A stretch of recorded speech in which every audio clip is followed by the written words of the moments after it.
Welcome everyone to Diz Debate, another fantastic episode for you today. This is a podcast by Disney fans for Disney fans, where we share honest opinions about Disney parks worldwide, celebrating what we love and what we don't, and just kind of discussing all the in-betweens. As always, we are so grateful that you've tuned in with us today, and we've got a new person to introduce. Sophie. How are you today? We're so glad you joined us.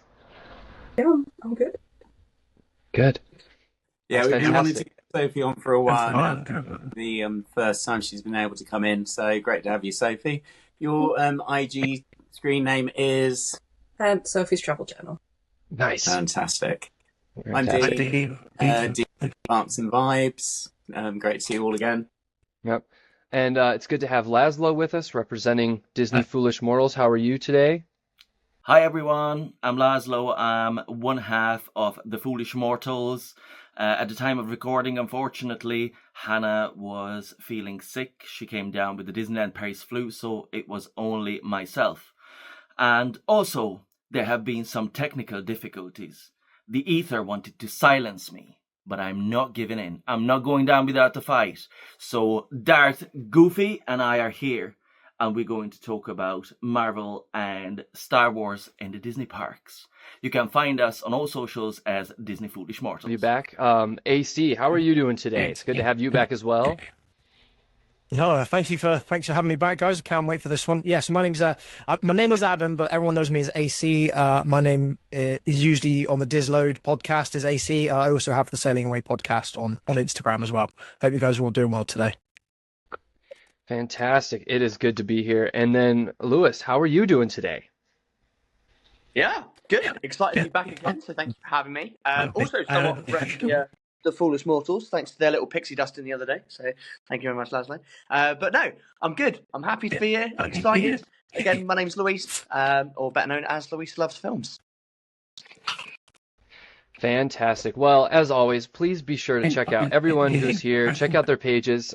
Sophie's got a great page. I actually spent some time on it the other day, and so does Disney Foolish Mortals. But we all have great stuff to offer, so please go check it out and give them some love. But today we're going to talk about Star Wars and Marvel and their presence in the parks and sort of how that's going.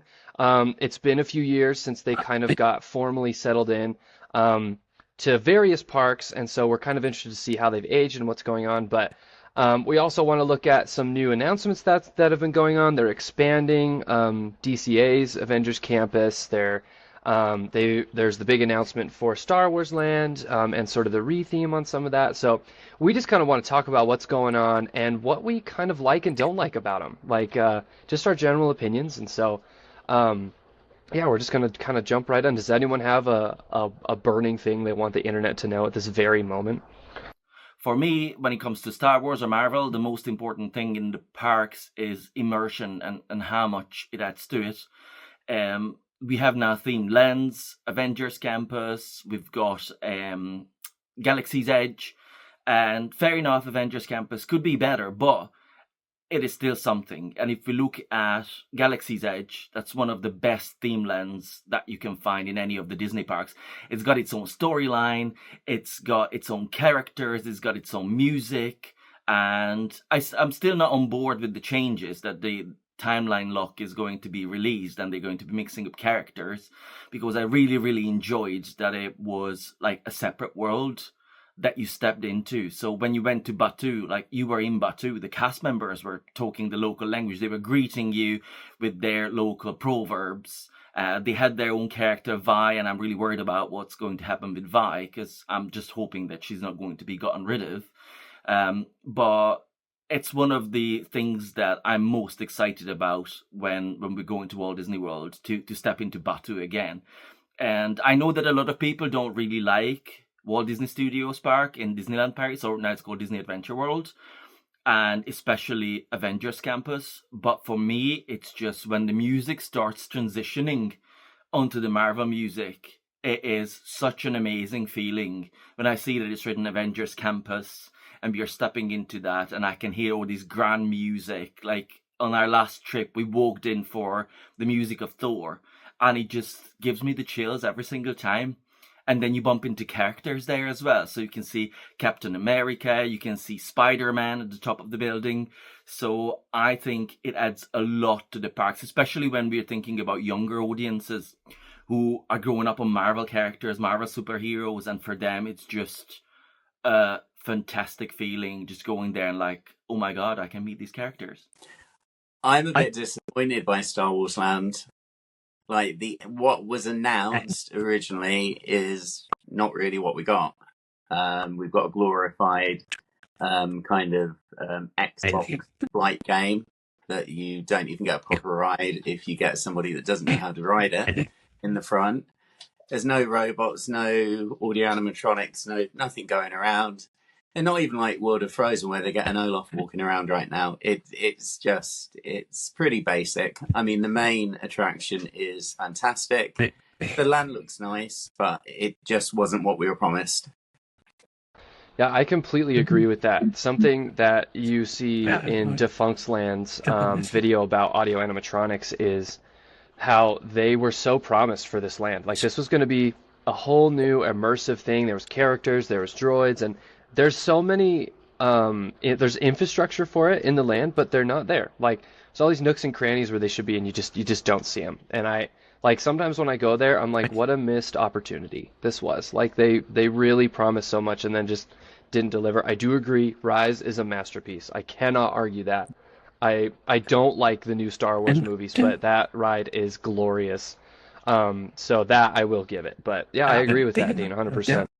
Paris works with character dining. We've seen that so much in so many different aspects.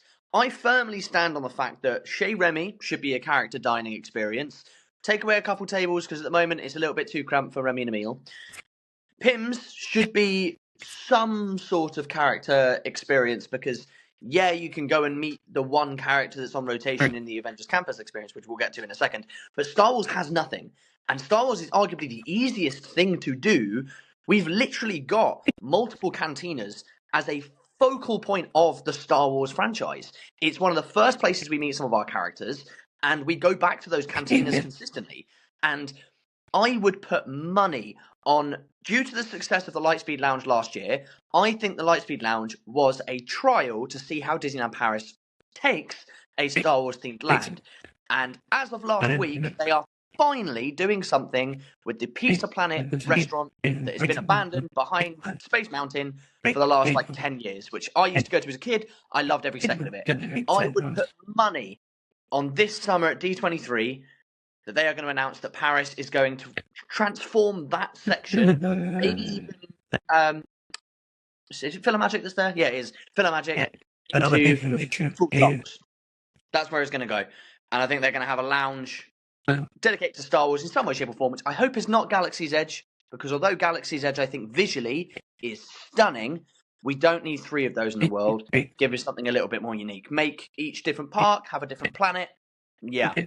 That's the only way I think, going off Laszlo's point there, I think the only way we can get those sort of character meet and greets and the droids and certain interactions taking place is by having some sort of diner, or even like Sunny Eclipse in Tomorrowland. That sort of vibe, but make it, what's the blue guy called with the Trump, Grebo or something like that? Yeah, that's it, Max Grebo. Something like that. It's so much easier, so much simple. Tick a box. Thank you very much. Hyperspace Mountain is a joke of an overlay. It's just stickers. That's all it is. Completely agree. That is a joke. McQueen. It's a beautiful, beautiful attraction that's just got garbage over it. I just don't like it. For DLP, I'm of the opinion of boot Star Wars out of Tomorrowland, take it back to the Jules Verne Discovery Land that it is. It's so much better. I don't think Star Wars belongs there. Get it out. I really, Make a new land. Star Tours is Star Tours. We all love it. Love it is maybe a bit, but it's iconic to Discovery. It's been there for a very long time, but I don't think putting a diner for Star Wars as a character meet and greet and overlaying, PhilharMagic's shouldn't be there either. It's nothing to do with Tomorrowland anyway. It was just a case of, we've got a cinema, let's fill a void and stick it there. I say, give them a dedicated space that isn't Discoveryland. Yeah, it's easy to use existing buildings and not build something new, but to to quote the Disney, as with Disneyland Paris last week, it's a bag of nails in there at the moment, and it needs some TLC in a way that I don't think Star Wars gives it at all.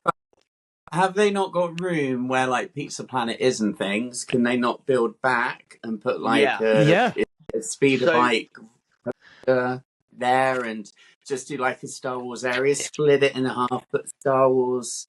Yeah, the whole area is just a bit of a mishmash of everything at the moment, so it's not really coherent. Whereas if you separate it, push it back there, you give yourself that level of, you've got your Jules Verne Discovery Land, then you kind of go into a Star Wars section. Yeah, that would work. It gives you that consistency.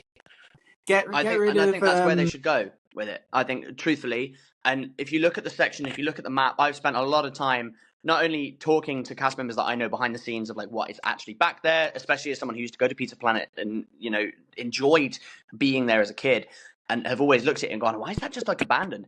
They've been telling me it's been abandoned as a cast member breakout area for the last like 15 years. And the stuff inside it is still there, like Slinky Dog. I don't know if anyone here went to Pizza Planet and enjoyed that. Slinky's still in there. Like, it's all still active. And I'm like, well, why weren't we utilizing that? I get, obviously, there's additional costs, but then that means that there's a rather large show building / restaurant area with a kitchen and everything that works. And alongside that, if you look on the map of DLP, it's obviously past the point of where the Disneyland Railroad is. So they aren't actually constrained to construction areas. So realistically, they can very easily use that as almost like a new portal, as per se. And the arch in which you enter to Pizza Planet, just use that as a new pathway. Maybe if we have to flip the entrance to Star Tours or the Starport over, because obviously at the moment it's facing straight into Discoveryland, but Discoveryland. What am I about? Yeah, I've lost train of thought there, but it's facing into that section, which, like I say, it should be Jules Verne. It should be celebrating the French culture that it was built for in the first place. And I think that area, that backstage area, is the only fitting place where a Star Wars area can go. It's left there doing nothing, but because they've started doing works on it, I think that's genuinely what they're going to do, because people have been asking it for years, especially now we've got Lion King over what was originally going to be another type of Star Wars section. So, yeah. Put Muppet Vision 3D in the theatre. And use the space. Yes. Muppet Vision 3D. That's what we need. Or a Star Wars version. Get us to a Star Wars version of Muppet Vision 3D and stick that in the theatre if we really want to be pernickety about it. Yeah, but it has to be the Muppets Star Wars. Has to be the Mark Hamill episode of Muppet Show. Give me more Muppets. Okay, so those are the kind of initial thoughts on the Star Wars area. What are our thoughts on Marvel? We can come back to Star Wars. I hate Avengers Campus. Are we? I hate Avengers Campus. I have strong feelings about Avengers Campus. I think it is not it, bro. It's not going to age well.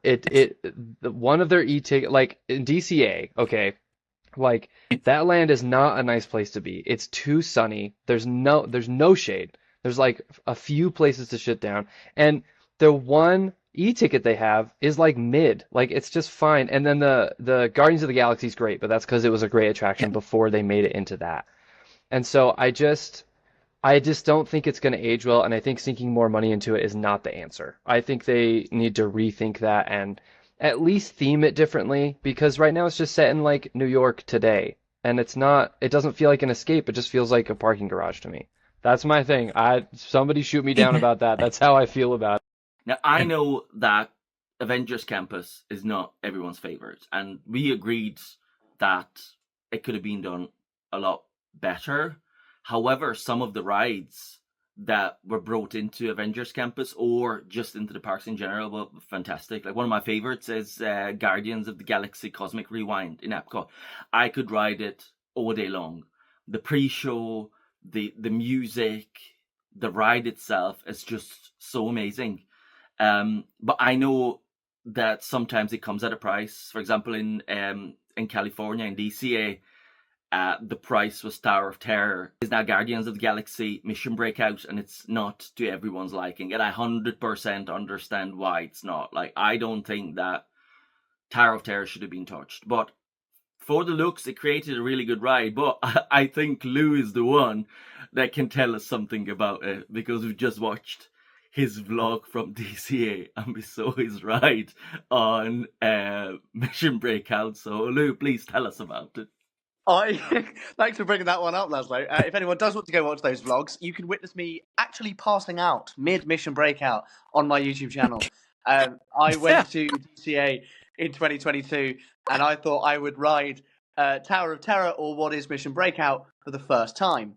Now, I love Tower of Terror with all my heart. I think the theming's great. I think everything's amazing. I will queue with you, but I will be going down the stairs. And that is because I am on camera passing out. I will warn you, there's a little bit of profanity in there, because I am quite literally like the whole time. So, yeah, I think as a building, it looks cool. I think everything about it's fun. I just will not be going back on that ride again. So, I don't even think it looks good. I don't. Okay, you guys have strong feelings. I think I'm looking at the Avengers Campus in kind of a different eye to everybody else now. I was really, really lucky. For those of you who didn't know, I was lucky to get a behind-the-scenes Imagineering tour a couple of weeks back by the guys at DLP, more specifically the guys who created Avengers Campus at DLP. And although it was in French, I do speak French, so I understood a fair amount of what was going on, I think. But basically, they were saying that their problem they faced is that aging process. Obviously, characters are going to die. Spoiler alert. Obviously, we know that people like Tony and Cap aren't going to exist in the same time period as the newer characters that are being brought in. So how do we combat that and link it all together? And they effectively had to create a place that was set outside of the MCU. So it's non-canonical, which is why the characters are ever so slightly different in terms of the way they look. Obviously, Peter Parker is not Peter Parker. He's not French for DLP, for example. So they had to create those kind of like out of realism moments to be able to actually unite and create a world together. And the way that they spoke about it was really, really clever. I'm going to do a whole video over on my channel, so I won't, take up loads of time on that. So not to self-plug, but if you want to know more about that, it was a pretty cool experience. But effectively, the way they designed it was with all those comments in mind. And Jackson, I will fully agree, as someone who's been to DCA, it is sunny. It's very, very sunny. And seeing as LA is sunny pretty much 365, it is hard, I will agree. And obviously with the only kind of exception of like Pims, which again is like, do you want to go and have to pay for a meal to get some escape of sun? I don't know. But having said that, the new ride with the kind of like very similar ride vehicle to Monsters Unchained from Epic Universe is going to be sick. Like, it's going to be a very, very I agree cool with. ride, whether you like it or not. Yeah, I agree. It's going to be cool. It's just whether or not it was built correctly and if it was built too early. And obviously, I think that's where we could potentially go back to a previous episode of this podcast and look at the Fifth Gate announcements. Is Fifth Gate going to end up being something like an Avengers park once that gets lifted in Orlando with the whole split copyright thing? How are they going to handle that? Because there's no way that Orlando is going to continue going without an Avengers park or an Avengers area in some way, shape, or form. And then obviously the cruises, that's getting more, and it's linking to the parks, and the lore behind parks and cruises together is sick. So just from a nerdy point of view, yeah. It literally feels like you're walking into an Apple campus. There were so many better ways. They could have themed it to Wakanda. They could have themed it to, is it Taylor Lowe from Shang-Chi? Just made it a bit more magical. That's what Disney's known for. Asgard, yeah, walk across the Rainbow Bridge. Use Doctor Strange portal for the different segments. Be in the Sanctum Sanctorum and you go Epic Universe style into different... I'm here all day, guys. I'm here all day. And like the Spider-Man, the web slingers, I mean, I did it the first time with Sophie a couple of weeks ago. And yeah, it's really cool. But when it was originally announced, people were kind of blue skying and say, oh, you're going to be swinging on your car and things. But you're not. It's literally just another shoot 'em up ride, but with your hands. They could have done so much more with it, I think. Yes, it would have cost some money, but it would have been more than what they've currently got. I actually like Avengers Campus, though. I I feel like I'm the only one. I'm not dissing it. Well, I'm dissing it in a way, I guess. But I am. And I get what, as far as Disneyland Paris did compared to California, they didn't spend on the Stuntronic Spider-Man because they wanted to put the money into the the characters. So I'm not dissing Even it then, such. I just think the characters are a bit naff. They got a meet and greet section that never meets or greets. And I don't get the language because in the films they're all American, but when you meet them, they're like French. Insider knowledge, they I'd are like to go back. trying to actively recruit Americans to play the characters so it's more authentic, which I know is like a bit, ooh, it's France. But now there's the whole Adventure World section opening up. They're basically going to say, look, we are going to potentially move these characters over this way, and they're going to choose like British or American actors that can give that American accent without having that sort of French twang, or go in that. For example, if all goes well, crossing fingers, I've actually got a character audition for Spider-Man and some other character auditions based on American accents that they have got an open casting call for. It's kind of cool. So, crossing fingers, but I could be Peter Parker. So, there's the fact that they are trying to actively recruit those American-sounding actors to make it more of like a immersive world is obviously taken on board. Now, the downside of it, though, for me, is the characters. Because someone mentioned already, I think Sophie mentioned, about being able to meet Anakin Skywalker now and Luke Skywalker at the parks. But for me, face characters just don't really work.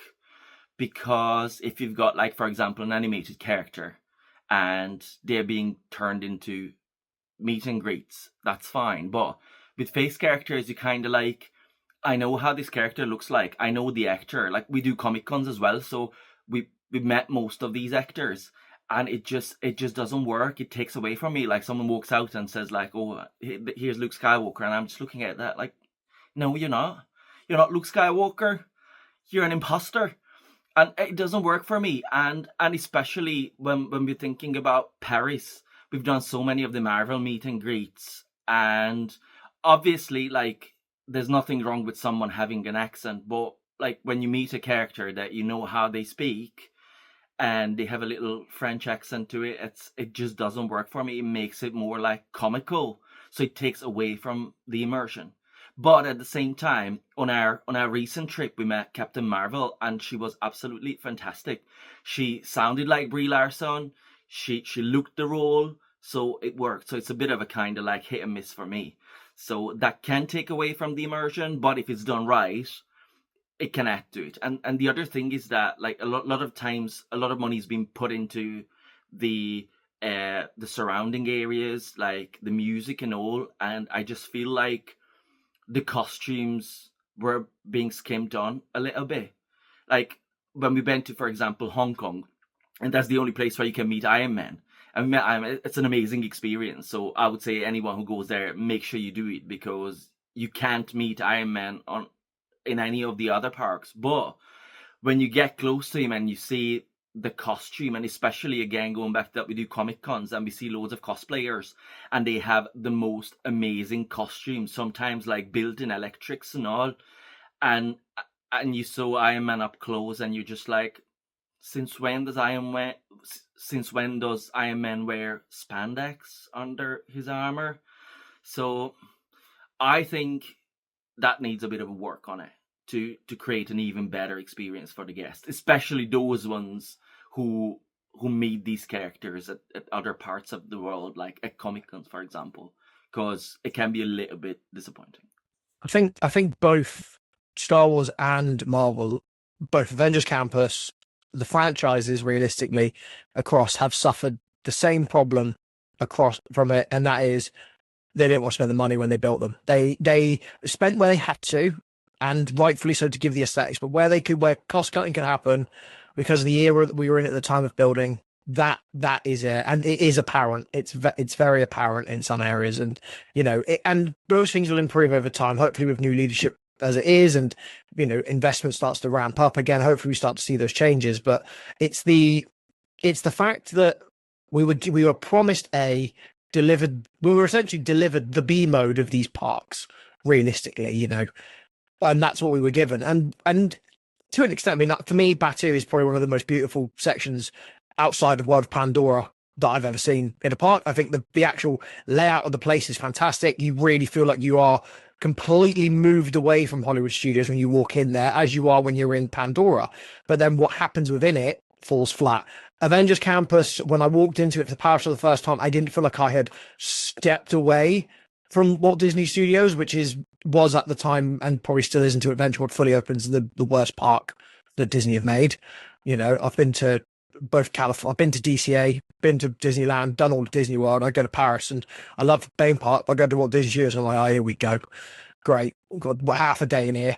You know, but it was a really needed update for that park. And I walked in, I was like, it doesn't make me feel like I'm in a world of Marvel. It makes me feel like I'm in a section that has got some IP that works really well with what it's trying to do, but it doesn't give me that feeling that, say, Batu did when I walked into it first time. Well, that like Pandora gave me the first time I walked in. You see something, you're like, wow, this is like mind blowing. You walk in there and go, oh look, there's Spider-Man. That's pretty cool.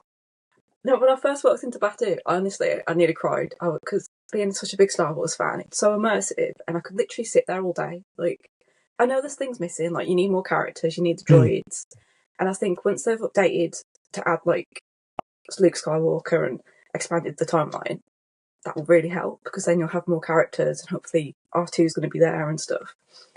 I just think it's just amazing, like the theme. Yeah, I agree. And all the noises. I could just it's the best land in Florida. You know, if you're saying me where's the best themed area you've got to, I would say Batu is number one for me, realistically. But and you like you could just sit there and people watch it and be in this world, and it really is that, and that was where money was. You could see the set piecing and design of the land. Money was very well spent. Imagineers and all that really thought those things through, and then when it came to deliver the things within it, that's when they had to kind of step back. But at least they gave you a place like you say, Sophie, you can sit in it. You could sit there all day, hear new noises. You'll see something new every time you walk through, even in its current state. Whereas Avengers Campus doesn't give you that. And I completely agree. Like, I think Batu is a masterpiece. I really do. And I think one thing that Disney did really well is they really put out that story. They said, like, this is what this land is for. This is what's happening. This is where we've put it. And I think with Avengers Campus, that fell flat for me because they just sort of built it and there was so much less publicity behind that. And so when I read about Avengers Campus, I'm like, okay, they're recruiting new heroes. So this is like a testing facility for all of us to like figure out if we're hero material and stuff. And that makes sense. Once you read that, you're like, Avengers Campus makes a lot more sense to me once I read that. But with Batu, they already gave us so much of that backstory in the press releases and with the hype. And so when we walked in, we kind of already knew where we belonged. And so I also just think that the ambience in those two parks, very different, like very different lands we're talking about. But I think the ambience in Batu is just so immersive. Like you just can't beat that. Even if you go to awesome places in the Avengers Campus, like there's the inner sanctum areas or like some of the restaurants, they're really cool, but they're just not, you just can't beat it. Like Batu's theming is just top notch. It really is. And especially when it comes to Star Wars, the merch that he brought to the parks and to the stores, I think, is phenomenal. The value that he brought in for Disney is amazing. Like Marvel merch, I don't think they are the best, but maybe it's a little bit harder to do Marvel merch because you can get so many action figures from so many companies. But when it comes to Star Wars, like the experiences that they have in the parks, Savi's workshop, that is amazing. They're not the best lightsabers, don't get me wrong. Legacy lightsabers are not the best ones. You can get loads better ones on the market. But the experience itself is absolutely phenomenal. Like when you're building your lightsaber, and it's not just the fact that you get a lightsaber at the end and you can take really good photos with it, but the whole immersion that you're doing it and the commentary and the cast members there. And honestly, I got emotional when Yoda started speaking on the speakers. And I've done it before, but when we're going in November, I want to do it again because it is just such an experience that if you watch it on videos, it comes through a bit, but when you're there in the middle of it, it is just completely different.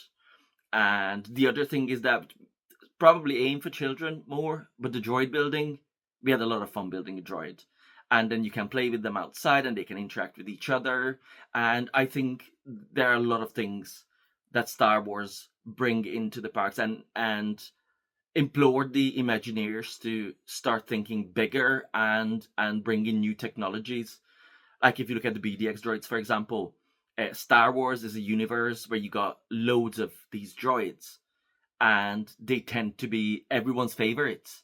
So bringing them into the parks as character meets or just as elements of a show, they just bring so much technological advancements that without the Star Wars probably we wouldn't have had. So if there was no Star Wars in the parks and there were no BDX droids, I'm not sure whether we would have gotten the new Olaf animatronic in Disney Adventure World and in World of Frozen, because he's going to be brought over to Hong Kong as well. So I think that is a big thing. And Star Wars was always, and science fiction in general, was always something that implored people to think bigger, to think new, to think about the future, how it's going to be. And I think it's got its stamp on what Imagineering are doing and how they are thinking and how grand they are thinking. So I think that it is one of the things that's probably the biggest achievement, if you want to say, of Star Wars on Disney. I will say as well, Batuu has great food options, drink options. I think it's bigger as well in terms of like the general park size. The fact that Paris, for example, in terms of the Avengers Campus, I can't fully remember DCA, but I feel like it was slightly different. Paris at the moment is one way in, one way out. They're like, boom, you're in. Music, really loud music. It's the Avengers. Ah! And you're like, oh my God. Whereas at least with Star Wars, you kind of feel a little bit more slotted into that universe. And, you know, yeah, obviously the characters a little bit, you know, I personally think that we would, if anything, we should have, like I say, different parks to different themings. But because we've already got two Basu's and two Galaxy's Edges, I think we should definitely try and pick a time frame. Because currently, certain characters existing with certain characters does not work. And the whole point in these parks and these areas, and it's become so, you know, focal to me after doing those tours and things, is immersion. And if we've got Darth Vader and like Mandalorian walking around with Rey Skywalker, that don't make any sense to me.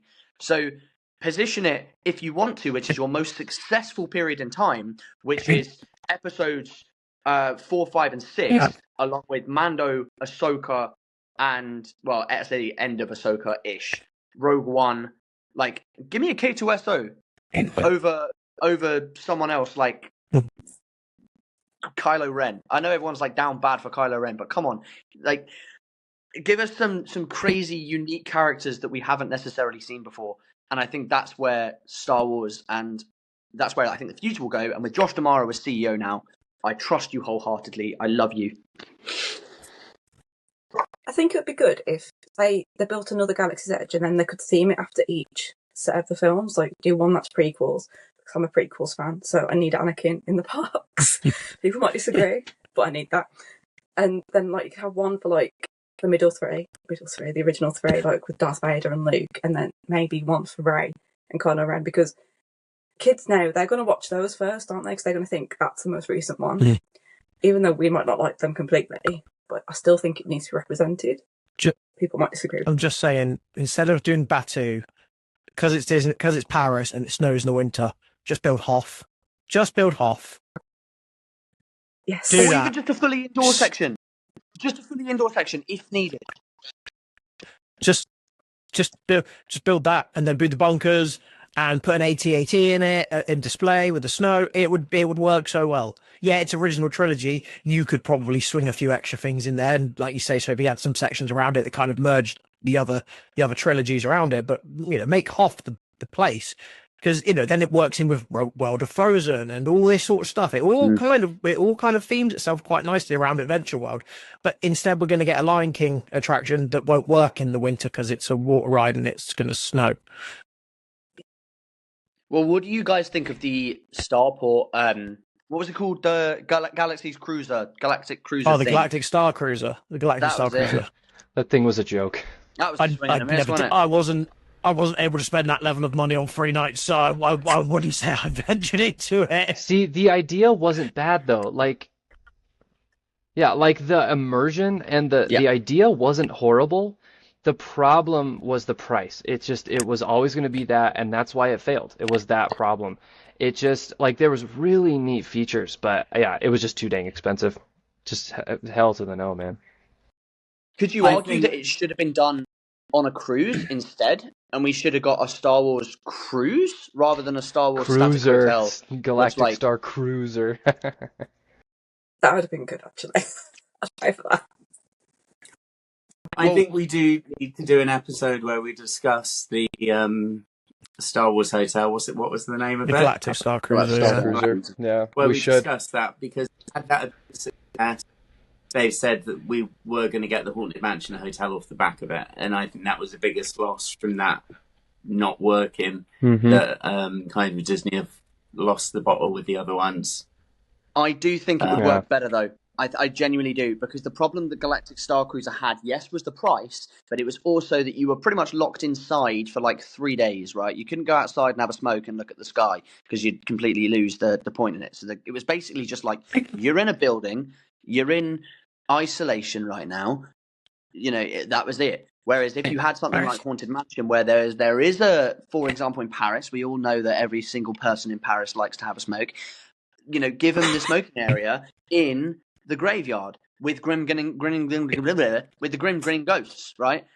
Like, it's such an easy route to go down, and obviously we are yet to know what the theming for the new hotel is going to be at DLP officially. I would love to see an original IP's hotel.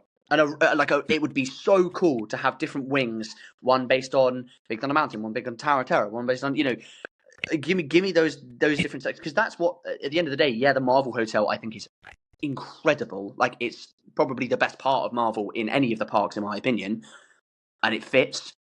I do think that the community would love an IP hotel over anything else. So if there was a meet and greet that the lands haven't got that you would add from either Marvel or Star Wars, what one would you bring in? Just before we wrap it up. Anakin.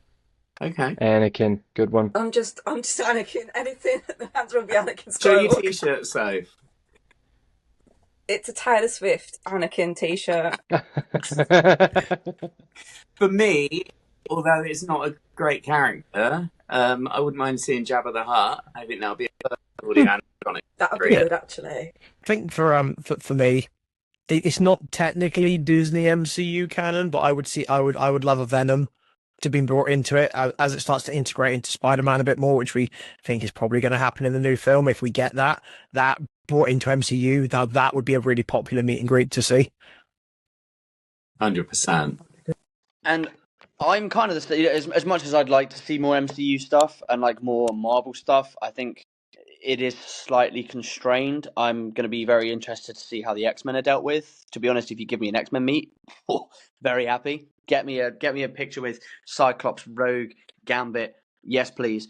But I definitely think a Star Wars meet would be much more beneficial for the parks, and I genuinely do think that we're going to get that announcement this year at D23.